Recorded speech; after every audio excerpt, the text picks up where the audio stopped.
todos y bienvenidos a un nuevo episodio de Ciberseguridad para Humanos, el podcast donde te enseñamos a diseñar sistemas ciberresilientes. Soy Ringer y esta noche de lo que vamos a hablar es de la segunda parte del último episodio que grabé acerca de la norma NIST SP800-160. En este caso vamos a hablar del volumen 2. La semana anterior hemos hablado del volumen 1 y esta semana toca la segunda parte. Como repaso del episodio anterior, de lo que tenemos que hablar es que, en general, la norma NIST SP800-160, tanto el volumen 1 como el volumen 2, están centrados en ingeniería de sistemas. Lo que pasa es que orientados a la seguridad.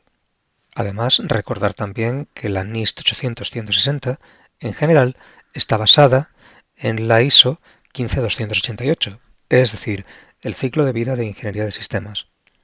Y en general, os estaréis preguntando esto qué quiere decir. Ahora, por dar un repaso introductorio de lo que dimos la semana pasada, comentaros un poco lo que es ingeniería de sistemas. En ingeniería de sistemas, lo que consiste es en identificar qué requisitos tiene nuestro sistema, empezar a desarrollarlo y desarrollar todo el ciclo de vida del sistema, desde que empiezan los requisitos, cómo se va diseñando, cómo se van aplicando estos requisitos de diseño a grandes rasgos en requisitos funcionales cada vez de más bajo nivel, hasta que llegamos a unos requisitos del sistema en los que estamos llegando a nivel de funciones. Una vez tenemos toda esa documentación de diseño, empezamos a implementar nuestro sistema, lo desarrollamos, hacemos el software, el hardware, todo lo que haga falta y lo vamos implementando. Por último, tenemos que ver en el ciclo de vida del diseño de sistemas cómo nos deshacemos de él. Lo que pasa es que parte de este diseño de sistemas, la norma ISO 15288 no tiene en cuenta la seguridad. Simplemente tiene en cuenta cómo diseñar el sistema para que sea un sistema que funcione, que sea fiable y que haga todo lo que se espera de él. Así que aquí es donde entra en juego la norma NIST SP800-160. El volumen 1 estaba centrado en cómo integrar la seguridad dentro de la norma ISO 15288, de manera que nuestro sistema, además de estar bien diseñado y tener un ciclo de vida que lo haga útil, digamos, además que sea un sistema seguro. ¿Pero qué es lo que quiere decir seguro? Básicamente lo que decíamos la semana pasada es que esta norma se centra en diseñar un sistema que debe seguir funcionando cuando se producen ataques. Está pensada no solo para aplicar seguridad, sino para aplicar seguridad sobre sistemas críticos. Es decir, estamos hablando de centrales nucleares. En general, sistemas que no deben fallar, no pueden tener pérdidas inaceptables en medio de un ataque. Deben seguir funcionando, mantener la funcionalidad crítica. Entonces, la norma se centra en identificar dentro de nuestro sistema cuáles son los subsistemas críticos y qué es lo que entendemos por pérdida inaceptable. Entonces, el volumen 1 se centraba en cómo diseñar nuestro sistema para que sea capaz de aguantar un ataque y poder seguir funcionando correctamente, con seguridad y además sin degradación de capacidades. Y entonces para eso teníamos una serie de requisitos, como era la defensa en profundidad, mínimos privilegios, separación de dominios, zero trust, redundancia, etc. Así que una vez que ya tenemos nuestro sistema diseñado, que era lo que teníamos en el volumen 1, pasamos al volumen 2. El volumen 2 está centrado en qué es lo que tenemos que hacer si ya han entrado en nuestro sistema, ya nos están atacando. Tenemos que hacer un sistema lo que se llama ciberresiliente. Es decir, tenemos que tener capacidad de anticipar, resistir, recuperarse y adaptarse a condiciones adversas, estrés, ataques o compromisos que afectan a los recursos cibernéticos. Esto es básicamente la definición que viene en la norma. También tengo que hacer un pequeño disclaimer, una pequeña anotación. Igual que hice la semana pasada con el volumen 1, en el volumen 2 la norma son 320 páginas. Básicamente voy a hablar de las 47 primeras, que es donde describe un poco cómo aplicar la norma. La norma es extensísima, es muy completa y realmente en el tiempo de este podcast no da tiempo a hablar de ella completamente. Así que lo que voy a dar es simplemente una serie de ideas para que, de alguna manera, podáis entender para qué sirve, cómo funciona y cuándo se puede aplicar, cuál es el concepto que hay detrás de esta norma. Y sobre todo saber que existe, porque muchas veces te encuentras en la situación de decir, bueno, ¿y yo qué hago? Tengo este sistema, lo quiero diseñar y quiero que cumpla estas características, pero no sé por dónde empezar. Pues bien, esta norma está muy detallada, lo explica muy claramente con todas las etapas de diseño, todas las etapas de funcionamiento. Está también describiendo a quién va orientada y además te da paso por paso qué es lo que tienes que hacer para poder empezar a diseñar el sistema de manera segura. En este episodio lo que vamos a hacer es que voy a hablar un poco de cuál es la idea de esta norma. Lo siguiente que voy a hacer es hablar de cuál es el público objetivo. Y por último daré una serie de pasos, las normas básicas, los principios en los que se basa la norma y además una serie de metas que se tienen que conseguir durante el desarrollo de un sistema ciberresiliente. Así que vamos allá. Lo primero que vamos a ver es cuál es el objetivo de esta norma. Está pensada para sistemas de propósito general, para sistemas de propósito especial dedicados a una tarea concreta, a sistemas de gran escala. También está pensado para Internet de las cosas, la típica nevera inteligente y cosas de esas que en general son bastante inseguras. Lo que pasa es que orientada generalmente a sistemas críticos. Y por último a sistemas de sistemas. Estamos hablando de grandes sistemas que tienen que aplicar seguridad a distintas partes y que aunque alguna de ellas deje de funcionar, el sistema sea capaz de recuperarse a sí mismo.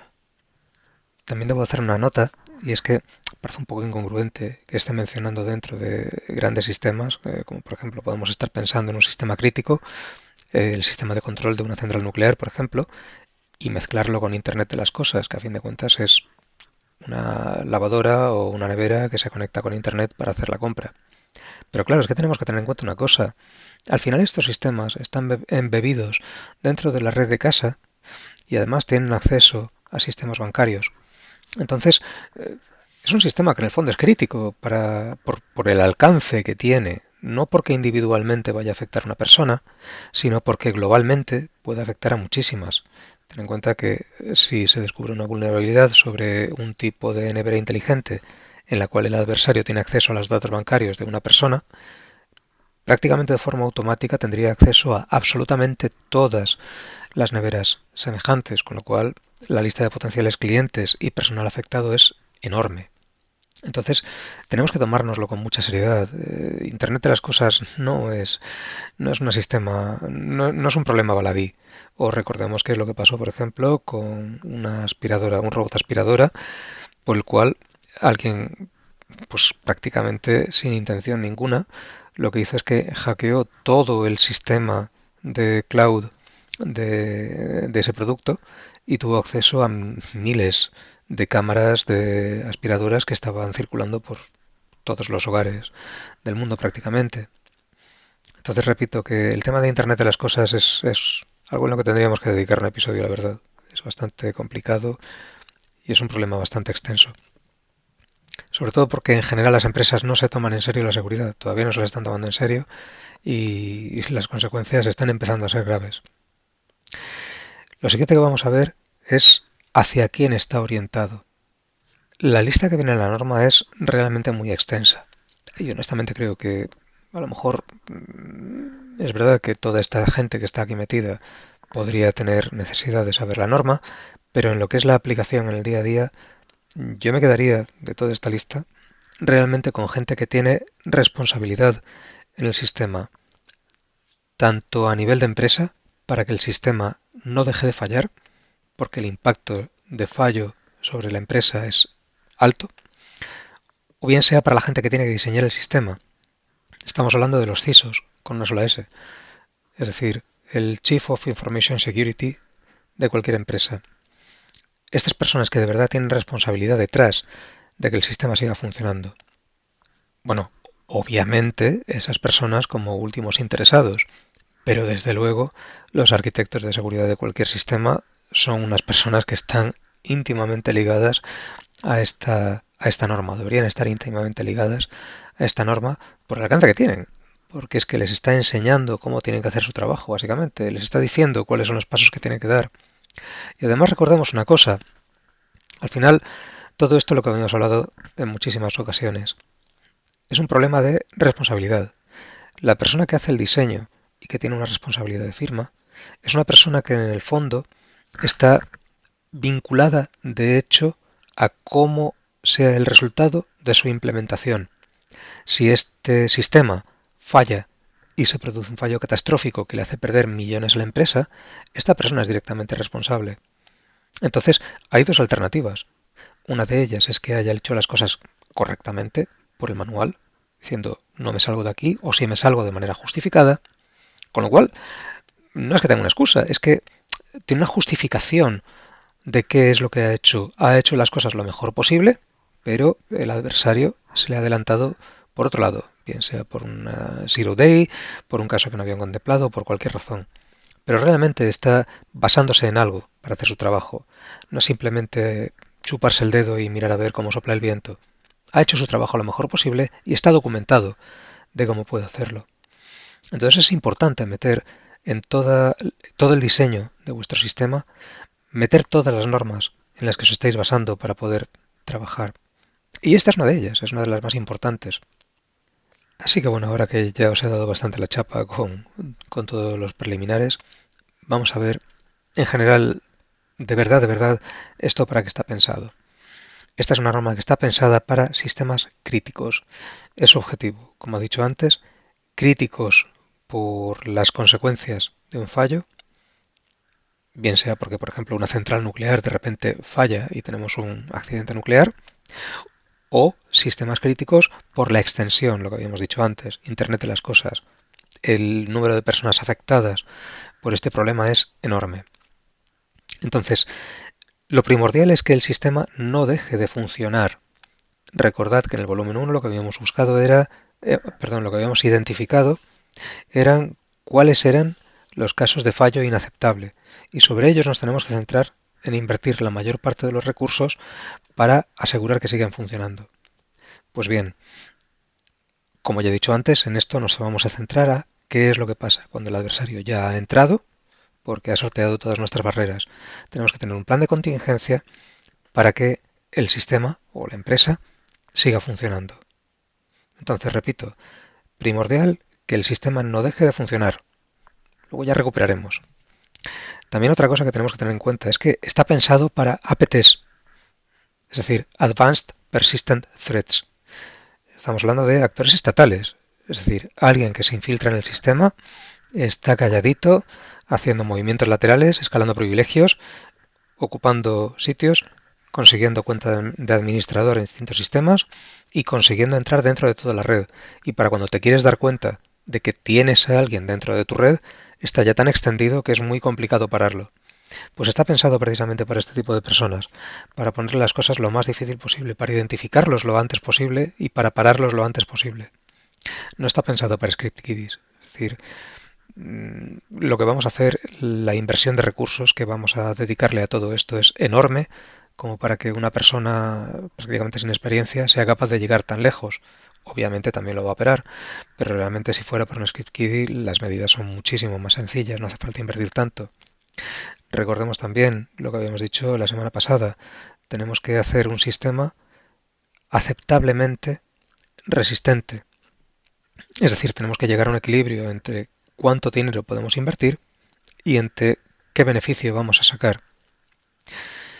Está pensado para sistemas imperfectos, es decir, tenemos limitaciones. Si tuviéramos un sistema que no tenemos limitación ninguna de presupuesto, podemos poner absolutamente de todo. Pero tenemos que tener en cuenta que si tenemos limitaciones presupuestarias, tenemos que aplicar estas medidas y conocerlas para saber cuál es el mejor uso que podemos darle a nuestro dinero. Así que bueno, en general, la norma define unos objetivos globales. El primer objetivo es anticiparnos al adversario, es decir, conocer las amenazas antes de que lleguen. Hemos dicho que estamos suponiendo que el adversario ya ha conseguido entrar. Cuando estamos hablando de anticipar no queremos decir evitar que entre. Es lo que se supone que ya hemos hecho en el volumen 1. En este lo que estamos haciendo es conocer cuando vayan a entrar saber por dónde pueden entrar, qué es lo que van a atacar, por dónde pueden atacar. Eso es lo que tenemos que hacer, identificar las amenazas, lo que siempre habíamos hablado en el análisis de riesgos.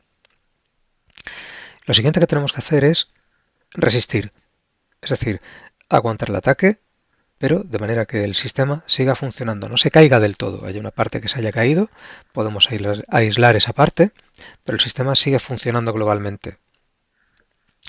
Recuperarnos.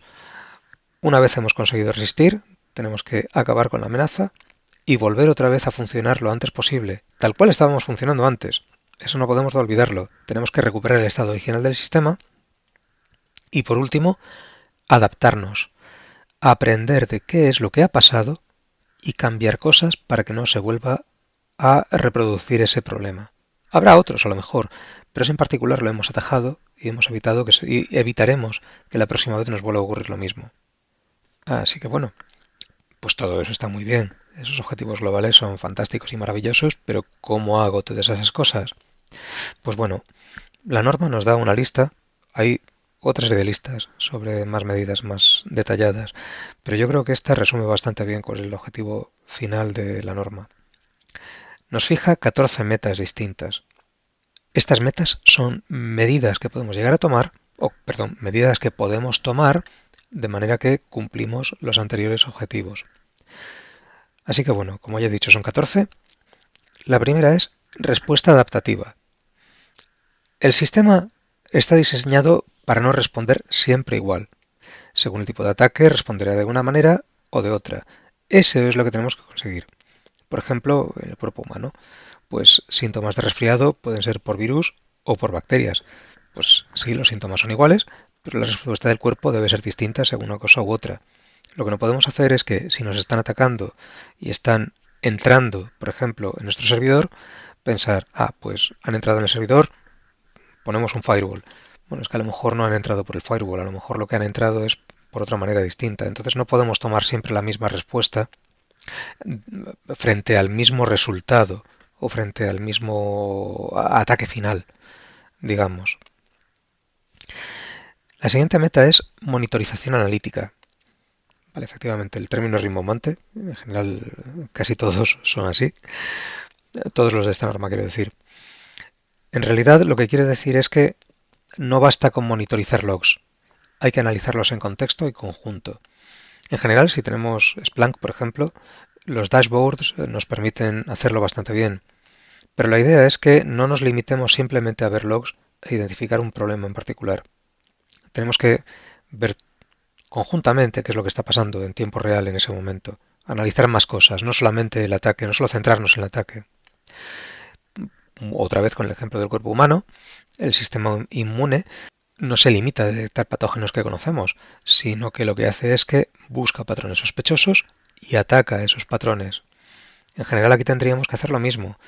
Tenemos SIEMs, o deberíamos tener un SIEM, que no se limite solamente a identificar problemas, analizando logs en particular, sino que correle eventos en tiempo real, logs de ataque, con cuál es el conjunto global del sistema, qué es lo que está pasando, comportamientos anómalos de usuarios, cosas así. Os voy a contar un ejemplo que me pasó el otro día. Tenía un móvil viejo por ahí y tenía acceso a mi NAS desde hace muchos años.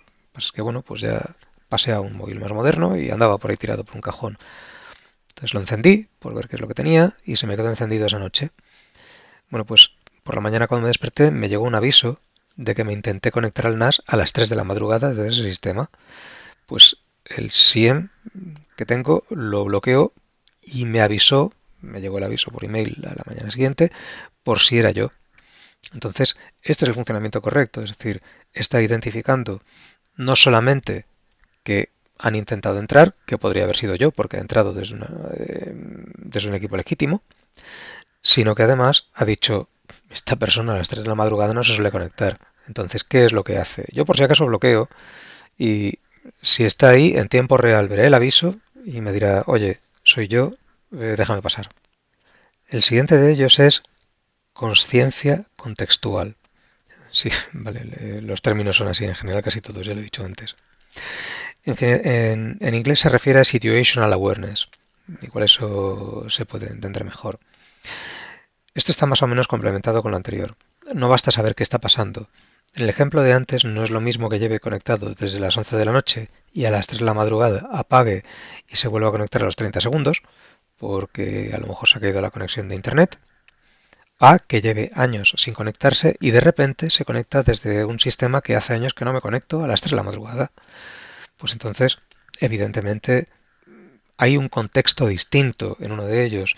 Hay una sesión abierta desde un hora normal, se extiende durante mucho tiempo, la conexión se cae y se vuelve a recuperar, con lo cual tiene plausibilidad de que es un uso legítimo, o un sistema que lleva años sin usarse y de repente se empieza a usar a una hora completamente anómala.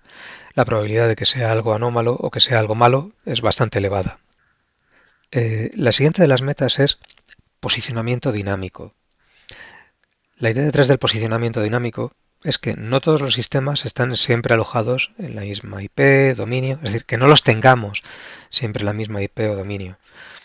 Esto, si estamos pensando en sistemas locales, puede tener poco sentido cuando estamos trabajando directamente sobre el hierro, pero está muy pensado para sistemas que corren en cloud, en virtualización, Docker, etc.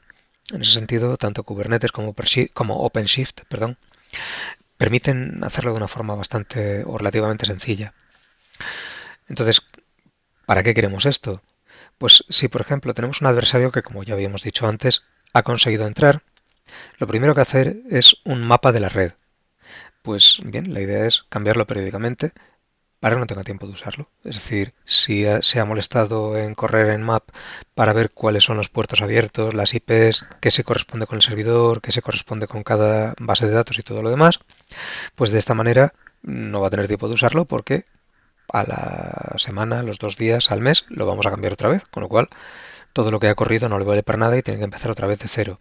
Como ya hemos dicho, está pensado para APTs, es decir, gente que tiene intención de meterse, no hacer ruido, quedarse tiempo y tiempo y estar haciendo movimientos laterales, escalar privilegios, etc. La siguiente meta es la no persistencia. La idea de la no persistencia es tener sistemas que corren, es no tener sistemas que corren permanentemente, sino solo mientras son necesarios. De este modo limitamos la exposición de los sistemas y en caso de que uno de los sistemas sea comprometido, el malware introducido se elimina al desaparecer esta instancia. Obviamente esto en un sistema físico no tiene sentido, tendríamos que estar formateando todas las mañanas, todas las noches formateando y todas las mañanas cargando una imagen nueva del sistema, lo cual tiene poco sentido. Pero esto realmente está pensado para cloud y dockers, en los cuales tumbas una instancia, la borras completamente, levantas una nueva y tiras millas. Lo que pasa es que utilizas eso solamente para ejecutar el servicio que tú quieres, no para guardar datos. Los datos tienen que estar guardados en un servidor de datos o donde tengas a bien guardarlos. La siguiente meta de la que vamos a hablar es restricción de privilegios. Pues bien, tenemos que pensar que un administrador también es usuario. Pues si el administrador utiliza su cuenta de administrador para todo, aunque solamente necesita entrar como usuario para mirar el correo, al final se está exponiendo inútilmente. Entonces, aquí estamos limitando la exposición. Y respecto a privilegios de usuario, también vamos a hilar un poco más fino. No nos vamos a limitar a que un usuario pueda o no pueda conectarse a una red, limitando los privilegios, sino que además vamos a hacer que va a conectarse solamente a una serie de redes determinadas.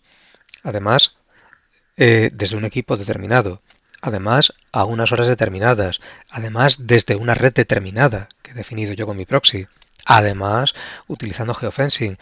Vamos, todo tipo de cortapisas que le podamos poner a ese usuario, restringiendo privilegios para que nos aseguremos de que sea él, es lo que vamos a tener que aplicar. Es decir, estamos aplicando el concepto de Zero Trust. Es básicamente lo que tenemos que conseguir con esto. La siguiente meta de la que vamos a hablar es el realineamiento. Tiene mucha más miga de lo que parece, sobre todo comparado con el resto de metas. Este es básicamente el núcleo de esta norma. Es decir, el realineamiento lo que nos intenta hacer tener en cuenta es que si un sistema es comprometido, ¿cómo tenemos que aislarlo ese subsistema, reajustarlo para que el resto del sistema siga funcionando y en realidad no veamos una perturbación sensible de nuestro servicio. A lo mejor estamos viendo una limitación porque no tenemos alta disponibilidad en ese momento, o a lo mejor una parte menor de los subsistemas dejan de funcionar, pero lo que es el núcleo del negocio, el núcleo del sistema, sigue funcionando correctamente. Entonces, está muy relacionado con los planes de respuesta a incidentes, solo que a nivel de detalle muy fino. Es decir, cómo tenemos que llegar a nivel de arquitectura para decir, si se nos cae este servidor, pues entonces tenemos que pasar a este otro servidor, o si se nos cae esta serie de instancias, mediante Kubernetes o OpenShift, conseguir que se levanten otras instancias que tomen el lugar de esta instancia que se ha caído, etcétera. Esto en Red Hat con Ansible es perfecto para ello. Lo que pasa es que en este caso los playbooks tienen que estar coordinados con el SIEM. Es decir, en el momento en que el SIEM detecta inmediatamente una amenaza sobre alguna de las instancias de Docker, lo que tiene que hacer es tumbar esa instancia, borrarla. Bueno, borrarla. A ver, tenemos que mirar también a nivel de análisis posterior. A lo mejor no merece la pena borrarla, sino simplemente aislarla, congelarla tal cual está, para luego poder hacer un estudio forense de qué es lo que ha pasado, lo cual sería bastante sensato, desde luego. Y sin embargo, levantar instancias en paralelo, cambiando cosas, de manera que no sean exactamente iguales que anteriormente, para que podamos volver a tener otra vez el sistema funcionando de forma automática. La siguiente meta es bastante sencilla de entender, la redundancia. El concepto está claro, es decir, alta disponibilidad, backups, rutas alternativas. Pero bueno, ojo también con esto. Estoy hablando de redundancia, pero luego la siguiente meta que voy a hablar es la diversidad. Diversidad y redundancia deben ser aplicados con cuidado para no incrementar vulnerabilidades. Ahora vamos a ver por qué. La diversidad es básicamente que es otra de las metas y es que tenemos que cambiar cosas.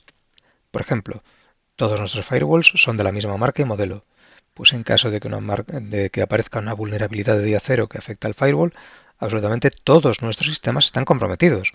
Evidentemente, a ver, si tienes una organización con 20 sedes y 500 firewalls, no puedes tener 500 marcas distintas ni 500 especialistas con cada certificación de cada firewall para poder configurarlo correctamente. Tienes que llegar a un equilibrio entre lo que decíamos hace un par de semanas, tan seguro como razonablemente práctico. Entonces, ¿por qué tiene que ver esto con la redundancia? Porque si, por ejemplo, un sistema de alta disponibilidad tenemos dos firewalls distintos en paralelo, si utilizamos los dos firewalls en paralelo, en realidad lo que estamos haciendo no es añadir seguridad por tener diversidad. Estamos consiguiendo alta disponibilidad, pero el hecho de tener diversidad en realidad lo que hace es que el sistema va a ser, o el subsistema va a ser tan vulnerable como el más vulnerable de los dos. Es decir, si aparece una vulnerabilidad de día cero en uno o en otro, el atacante puede elegir sobre qué sistema atacar para entrar, y va a entrar igualmente, porque nada se lo va a estar frenando. En este caso, lo sensato no es colocar dos firewalls en serie, sino que en este caso lo correcto debería ser colocar un firewall, el más fiable de los dos, a la entrada, tener una zona en la que tengamos sistemas menos críticos y luego otro firewall secundario más adelante, de manera que en caso de que consigan entrar en uno de los dos, no consiguen entrar en ambos. Es decir, la clásica DMZ de toda la vida. Lo cual nos lleva a la siguiente meta, que es la segmentación. Es decir, tenemos que aislar cuanto más posible las redes. El equivalente es poner compartimentos estancos en un barco. Si tienes una vía de agua, se pierde esa sala, pero no se hunde el barco. Pues tened en cuenta una cosa, la segmentación junto con mínimos privilegios es posiblemente dos de las técnicas más sencillas de implementar y de las más efectivas para securizar un sistema, pero con mucha diferencia.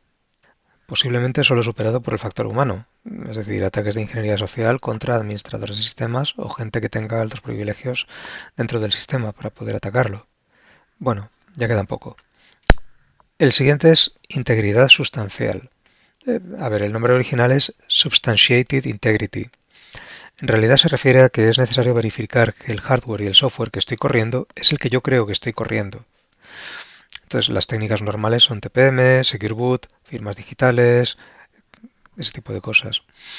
La idea es minimizar las vulnerabilidades asociadas a la cadena de suministro, pero tenemos que tener en cuenta que esto es complicadísimo de implementar. Si los atacantes tienen programadores infiltrados en una empresa de desarrollo de software legítimo, por ejemplo en Microsoft, pues el software es perfectamente legal y saldrá firmado como legítimo, con lo cual Secure Boot y firmas digitales no van a tener nada que ver. Como mucho se podrían evitar man in the middle, pero en este caso ya sale de fábrica con un bug o, bueno, más que un bug, con malware embebido, con backdoors o con lo que le quieran haber metido. Entonces, todas estas técnicas de antes solo verifican que el software no ha sido manipulado, pero no que se ha introducido malware desde diseño. En realidad, lo único que se puede hacer en estos casos es, mediante políticas de contratación de personal, asegurarnos de que estamos contratando gente con clasificación de seguridad adecuada, una investigación detrás de cada personal contratado para ver de dónde viene, cuál es su background, a ver que no tenga relaciones con personal susceptible de ser un adversario, equipos de desarrolladores que trabajan en paralelo y de forma independiente que no se conozcan para que sean capaces de verificar lo que hace el otro equipo y en caso de que haya alguna modificación, pues bueno, saber exactamente qué es lo que se está haciendo, pruebas en sandbox para comprobar que efectivamente no está ocurriendo nada anómalo y ese tipo de cosas, pero poquito más se puede hacer. Pues bueno, ya hemos llegado a la última meta, imprevisibilidad. Pues bueno, esto es básicamente una segunda derivada del posicionamiento dinámico y realmente es una cosa que es bastante complicada de implementar. En este caso lo que se intenta no es solo cambiar dónde están las cosas, como en posicionamiento dinámico, sino hacer el sistema completamente imprevisible, cambiar tiempos de respuesta, cambiar rutas, ese tipo de cosas. Pero hay que tener mucho cuidado con esto.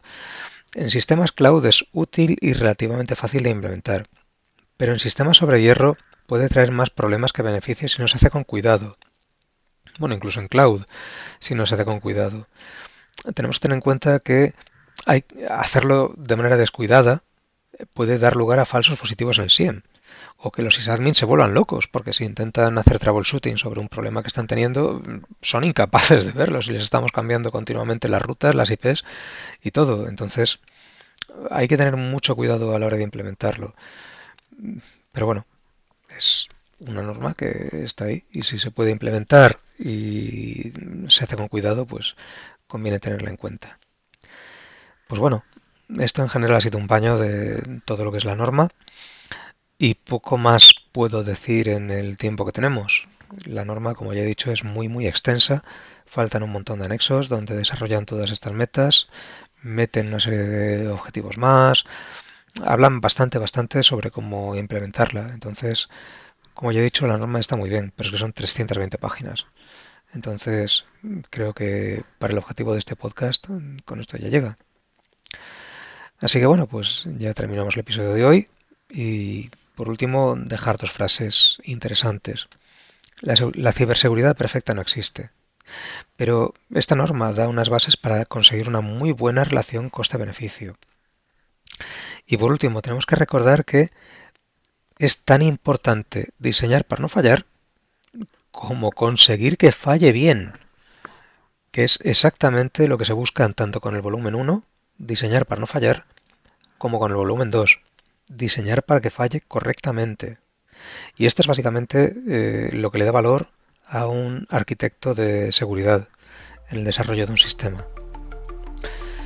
Pues bueno, con esto ya hemos terminado. Muchas gracias por estar ahí y la próxima semana nos volvemos a ver. Chao, chao.